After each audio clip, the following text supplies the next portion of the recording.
Continuando nossa aula sobre o cuidado em saúde mental, vamos falar agora sobre como nossos pacientes chegam às nossas consultas.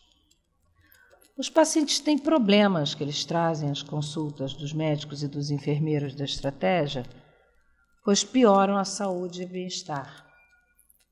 Normalmente, os profissionais estão acostumados a trabalhar com um modelo de prescrição nas consultas. Tem uma ideia de que a eles cabe dizer o que o paciente tem que fazer.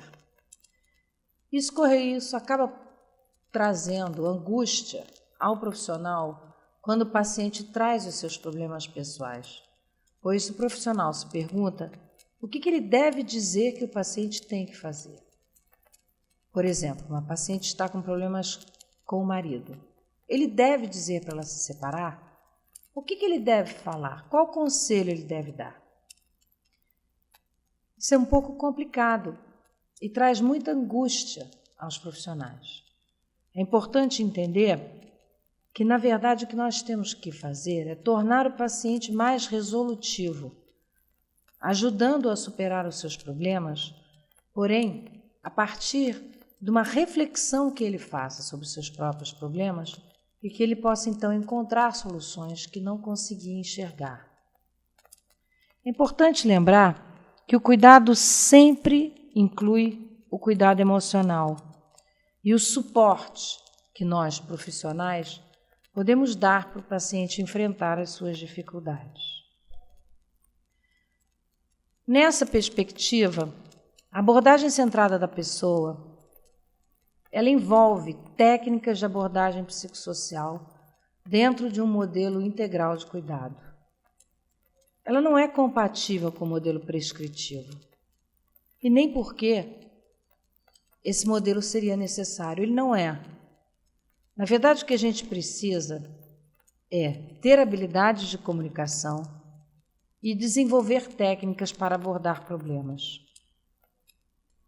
Essa técnica no cuidado, essas habilidades no relacionamento, elas começam desde o momento em que a gente encontra o paciente, em que a gente recebe o paciente.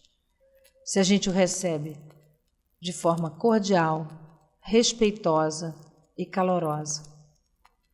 Mas ela também envolve qualidades profundas, tais como a empatia, a capacidade de entender como o outro se sente, a contenção emocional, conseguir suportar a angústia dos problemas que o paciente traz, sem ter que dar soluções para tudo imediatamente. Mas também a assertividade, a firmeza, a capacidade de expor os seus pontos de vista e a maneira como entende a situação, sem ser de uma forma agressiva, e mantendo o controle da situação com o paciente, porque, afinal de contas, os problemas e as soluções são dele. Quando a gente começa a atender o paciente e a desenvolver uma escutativa durante a consulta, é importante lembrar que tudo nos fala do paciente. A linguagem não verbal é importantíssima. Mas como nós podemos fazer para lidar com essa linguagem não verbal?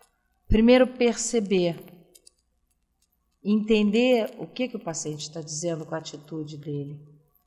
E também respondendo, fazendo perguntas, pedindo esclarecimentos, pedindo exemplos. Por exemplo, engraçado, hoje eu achei que o senhor está um pouco triste. Está tudo bem? É importante a gente dar espaço para que essas demandas apareçam, porque muitas vezes a demanda aparente que o paciente traz à consulta não é a demanda real.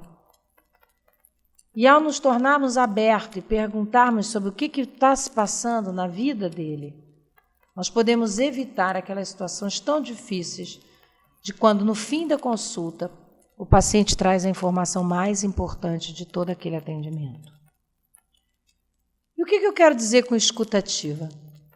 Escutativa é mais do que apenas escutar o que o paciente traz e ser capaz de ser um espaço de receptivo e de contenção. É importante facilitar a conversa, às vezes repetir perguntas de uma forma um pouco mais clara, repetir palavras com o que ele disse. Como assim? Foi duro para o senhor? Trazer frases interrogativas e sempre manter uma expressão empática. O modelo da medicina que se dedica a desenvolver e entender essa parte do processo da consulta médica acaba por organizar o que é chamada medicina narrativa, que é a medicina exercida não apenas com uma competência científica, mas com a dita competência narrativa, que permite ao médico agir com empatia, criando espaços de reflexão, dentro de uma postura de grande profissionalismo e de construção de confiança na relação com o paciente. Apenas conhecer a ciência, conhecer as doenças, muitas vezes não vai nos permitir ajudar o paciente a lidar com o sofrimento do que ele está passando e o seu significado. E este componente do processo de adoecimento, aquilo que o paciente sente, a forma como ele lida com o processo que ele vem passando naquele momento da sua vida, o de estar doente, é fundamental, tanto para o tratamento quanto para o bem-estar do paciente. Na verdade, há uma diferença entre o conhecimento científico e o conhecimento narrativo, e isso poderia ser definido da seguinte forma. O conhecimento científico busca que nós encontremos uma verdade universal, a doença, transcendendo o particular que nos traz aquele paciente que nos procura, porque não está bem. Em compensação, o conhecimento narrativo, ele vai esclarecer essa mesma verdade universal, ter uma doença, revelando o particular de que existe em todo e qualquer processo de adoecer. Conhecemos a diabetes, mas tratamos diabéticos. Assim sendo, a principal habilidade necessária a desenvolver para que a gente possa fazer um cuidado em saúde mental de boa qualidade é lembrar que as doenças têm histórias, o corpo tem história, os sofrimentos têm história, que permitem sua narrativa por aquele que é o senhor da sua história.